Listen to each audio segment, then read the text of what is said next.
Post-Impressionism. The term itself is not very helpful, and it tends to define those artists who rejected Impressionism, but each of them did his or her own thing. So there's no unified set of characteristics other than this. They rejected the Impressionist focus on the momentary and the ordinary. So the works of these artists are less casual, more emotionally charged, more structured, and more formed. So as we move through some of these works, I want you to see if you can follow those characteristics. This is a painting by George Seraut, and in this painting you can see solidity. This painting is painted by a technique called pointillism, which is just using tiny dots instead of brush strokes that are applied according to strict theories of color. And again, you can see that the images in this painting are more structured, they are more formed than those of the Impressionists. This is another post-impressionist named Paul Gaugin. In Gaugin, we see a solidity like we do in Seraut, but through his techniques of flattening. You can tell his figures are flattened. Gaugin spent his early life in Peru, so many of his compositions are based on that time. He likes to depict the simple and the primitive, or at least what he thought was simple and primitive. He was a stockbroker by trade. Paul Cézanne is another important impressionist. He used thick paint to create mass and weight, and this was sort of his modus operandi. I want to make of Impressionism something solid and lasting, like the art in museums. That word solid there is very important for all these post-impressionists. Cézanne used geometric shapes to create structure and form, cones, cylinders, spheres, and much of his later work tended actually toward abstraction.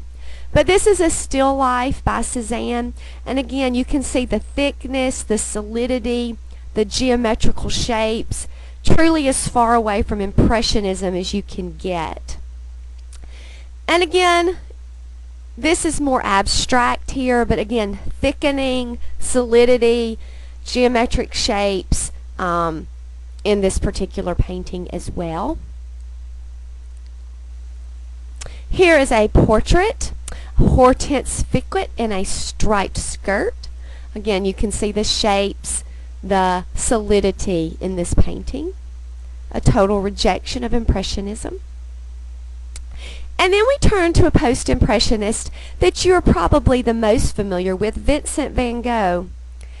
Vincent Van Gogh was a very interesting tortured artist. He sold only one painting during his life.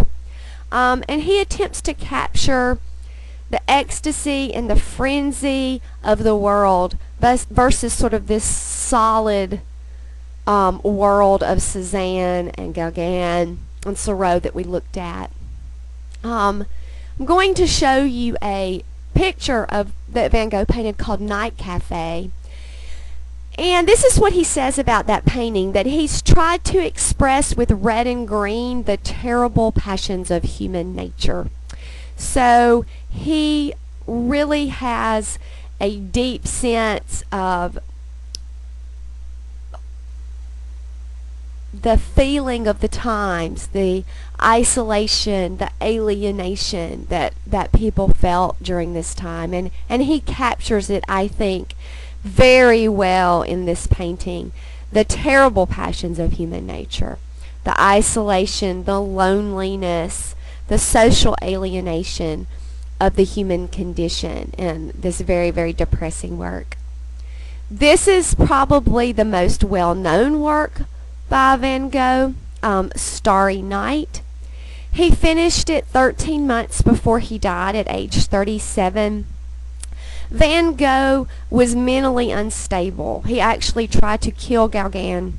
He committed himself to several mental institutions seeking help. But this painting here sort of captures the post-impressionist spirit. It becomes not a vision of or a glimpse of something in time or space that the artist saw, but totally from the artist's imagination.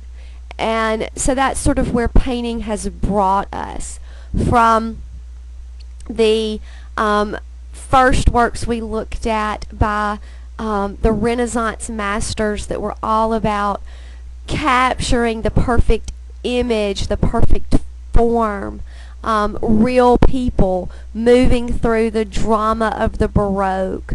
And here we find ourselves in a totally different kind of artistic medium where reality is discarded altogether and it becomes painting of the artist's imagination. So we've come a long way, and as we move in the next few weeks through modern art and postmodern art, you will see that abstraction taken even further.